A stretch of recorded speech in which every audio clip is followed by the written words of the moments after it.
Ya, sore semuanya, rekan-rekan media, terima kasih atas kehadirannya. Ini pengacara saya. Mungkin bisa dijelaskan sedikit Bang kronologisnya terkait kejadian yang dialami oleh Faisal sendiri Bang. Iya, jadi saya juga sebenarnya nggak ada di lokasi ya, tapi memang mendapatkan laporan dari keluarga dari Kak Iya sih terutama karena dapat kabar juga sebenarnya awalnya dari dia posting di sosmed terus dia kasih tahu ke grup gitu, ini kejadian nih tadi pas kita lihat loh ini si Kala gitu, kenapa Kala gitu. Jadi pas tadi sekitar jam 7.22 pagi kejadiannya itu di daerah Ampera, Jakarta Selatan. Jadi kalau mungkin teman-teman taunya di sana ada Pengadilan Negeri Jakarta Selatan. Jadi di jalan panjang situ, di jalan situ ini sebenarnya udah ada ke arah ujung ya, udah ke arah Simatupang. Jadi si Faisal sama Kala itu lagi mau belok kanan, mau ke Jalan Kenanga gitu ya. Ternyata pada saat dia mau belok kanan, terus ada sebuah motor tiba-tiba menghalangi jalannya, terus melakukan tindak kekerasan lah gitu. Tiba-tiba dipukul. Kalau itu Faisal itu siapa Bang? Kalau Orang yang jaga di rumah. Oke. itu tanpa basa-basi Bang. Ini ya Bang, apa namanya, lawan arah pihak yang sana atau gimana? Jadi gini,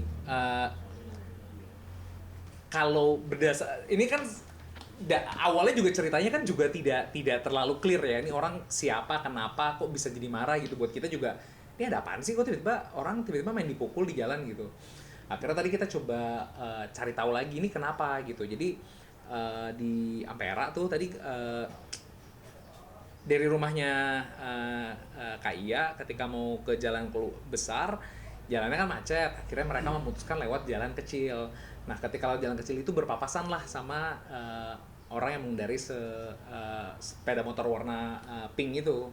Pas mereka berhadapan, ternyata orangnya yang bawa di depannya tuh kayaknya cukup menghalangi jalan lah gitu. Akhirnya di klakson gitu. Ternyata pas di klakson nggak terima gitu, kenapa lu nggak suka sama gue gitu. cuman nggak ditanggepin lah gitu, terus langsung jalan aja gitu. Ternyata diikutin gitu, diikutin sampai tadi ketika lagi mau belok kanan ke Jalan Kenangan, tiba-tiba di Palang, terus tiba-tiba langsung orangnya turun, tiba-tiba mukul.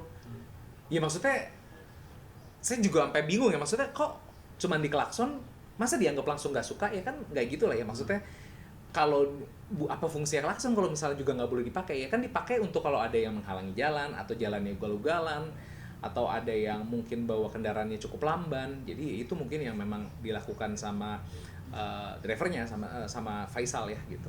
Ada berapa orang Bang yang melakukan? Satu doang. Satu orang. Satu, betul. Pakai seragam atau gimana, katanya kan dengar-dengar anggota bener Ini nggak sih juga Bang? anggota nih Bang. Dengernya ya memang jadi gini, ketika dia habis mukul si Faisal kan jatuh gitu, Faisalnya jatuh. Ketika Faisal jatuh, si Kala langsung mundur karena dia takut kan, namanya anak perempuan SMP kelas 1 ngelihat orang dipukul di depannya, langsung mundur dia ke bahu jalan gitu.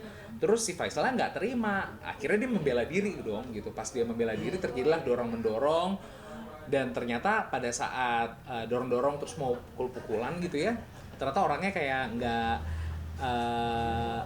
mau pukul-pukulan. Habis itu ada juru parkir di sana sama ada ibu-ibu warung gitu ya, mencoba melerai. Si juru parkirnya sih coba melerai gitu. Nah, ketika pas dia melerai, dia ngomong saya anggota gitu. Cuman ya sebenarnya juga informasi saya anggotanya juga belum clear ya, maksudnya anggota apa gimana, saya juga pribadi saya juga nggak tahu sih maksudnya tuh kenapa gitu. Lalu Mungkin kondisi waktu pas baik saat- si ya, Faisal kondisi maupun dari Faisal. Kala seperti apa nih after kejadian? Akhirnya ketika habis kejadian, kalau Kala sebenarnya secara fisik dia nggak kena pukulan sama sekali, tapi secara psikis pasti kena ya. Orang dia tiba-tiba, bayangin aja lagi dibonceng tiba-tiba yang ngendarain tiba-tiba dipukul jatuh di depan dia, ya dia takut lah, namanya anak kecil gitu. Ya akhirnya dia gemeteran, ketakutan. Tapi seperti yang tadi Kak Iya sampaikan, dia memang diem, dia nggak menceritakan itu ke gurunya, ke teman-teman sekolahnya, dia nggak ngomong. Cuman ya kita sebagai keluarga berinisiatif untuk cari tahu siapa pelakunya gitu. Kok begitu gitu, maksudnya kan pengen silaturahmi lah. Kok kenapa, ada apa, kok sampai begitunya. Apa memang cara penyelesaiannya ketika ada yang nggak sepakat di jalan tuh dengan kekerasan gitu? Apa nggak bisa ngomong baik-baik gitu? Emang kenapa gitu? Itu sih itu. Untuk kondisi Berarti sempat Faisalnya? melakukan Kondisi perlawanan. Faisalnya. Iya. Faisalnya sih tadi ngerasa ada sakit di bagian pinggang karena kan tadi langsung tersungkur jatuh tuh. Terus akhirnya melakukan visum ke RSUD Pasar Minggu. Terus akhirnya bikin laporan ke polisian. Bang, mungkin kalau udah sempat cerita sama Faisal, berapa kali pukulan yang didapatkan oleh Faisal itu sih? Wah, nggak tahu itu nanti mungkin ketika pemeriksaan mungkin yang lebih tahu ya. Tapi dari Kalau Faisal itu sendiri ada secara perlawanan nggak sih, Bang? Secara membibukan. Ada perlawanan, ada. Ya sebenarnya membela diri lah ya jatuhnya, orang tiba-tiba lagi di jalan dipukul dan kita bawa anak orang gitu ya, nggak mungkin lah orang refleks diem doang, pukulin saya kan nggak mungkin lah, pasti kan kita bales gitu. Maksudnya apa-apaan lu mukulin gue, emang gue salah apa sama lu? Pasti secara refleks orang pasti akan membela diri lah, dan itu di mana-mana yang namanya membela diri bukan satu hal yang akhirnya jadi bermasalah ya, sepengetahuan saya sih gitu. Iya, dipukulin di bagian mana aja? Awal mungkin di pala atau di mana pas lagi naik motornya, Bang? Mungkin bisa cek di postingannya Saskia kali ya. Kayaknya kan udah posting juga tuh, ada satu potongan video, mungkin bisa lihat di situ gitu. Karena kalau saya menjelaskan takutnya saya salah memberikan deskripsi, ntar malah memperkeruh suasana sih. Untuk kondisi motornya sendiri. Sebenarnya motor cuma jatuh doang sih. Jadi motor cuma baret doang. Cuman ini mungkin kenapa akhirnya jadi rame adalah kok bisa pagi-pagi jam 7 pagi orang mau nganter anak sekolah dan itu jelas-jelas ada anak di belakangnya. Orang nggak suka terus tiba-tiba mukul gitu. Ini di mana rasa kenyamanan dan keamanan kita gitu loh sebagai pengendara jalan gitu. Itu mungkin yang akhirnya ya kita pertanyakan gitu. Kok bisa orang berlaku semena-mena di jalan gitu? Bukankah ini jalanan ini adalah tempat kita bersama-sama ya untuk mencapai tujuan, dan ketika orang mau berpergian pasti ada tujuannya kan, tujuannya ada yang mau ke sekolah, ada yang mau bekerja, terutama di pagi hari gitu ya. Ini udah jelas lagi bawa anak kecil berarti kan mau ke sekolah loh, terus kok yang bawa malah dipukulin tuh kan gimana ya gitu. Bang, si pelaku infonya memukulkan dengan tangan kosong atau menggunakan bantuan benda lainnya seperti helm atau apa? Nanti bisa dicek di video yang memang udah diposting, saya takut salah. Bang, udah ini ambil CCTV buat barang bukti di sekitar. Udah dimintain, cuman itu kan memang ada beberapa ya gitu. Yang kita dapat sih baru sepenggal aja. Dan itu rasanya kalau misalnya mau dicek mungkin akan ada beberapa angle-angle lainnya sih. Tapi kamu sendiri udah menanyakan nggak sih si Faisal itu kenal nggak sama yang mukul? Nggak kenal lah. Dan yang mukul kan pakai helm awalnya, mana kelihatan. Tapi kalau untuk seragamnya sendiri dia pakai baju apa mungkin? Pakai baju batik. Batik, nggak pakai jaket. Enggak pakai baju batik. Oh, tapi pakai helm. Pakai helm. Tapi pernah cerita nggak sih sama kamu kan, maksudnya aku pernah ada salah sama orang, si Faisal tuh pernah cerita nggak sih aku ada salah sama orang atau ada orang Pernah yang nggak suka berselisih sama aku tegang. selama ini ikutin aku kayak gitu, aku takut nih akan kejadian sesuatu dan akhirnya bang hari ini. Enggak sih, tadi sih pas sudah kita dari papaku sih yang cari tahu gitu. Ini tuh gimana? Apa sih sebenarnya gitu? Nggak ada sih keterangan yang didapatkan gitu ya. Tapi mungkin kalau nanti udah sampai substansi perkara, mungkin nanti bisa cek ke pihak kepolisian kali ya. Karena kan akhirnya ini bikin BAP nanti. Apakah nanti juga mau diterusin atau enggak, aku juga akan mengembalikan kepada Faisalnya. Kalau kita dari pihak keluarga Kala ya, kita akan pasti memberikan dukungan secara moral kepada Kala kalau kita menunjukkan kalau kita nggak menerima perlakuan seperti ini di jalan gitu.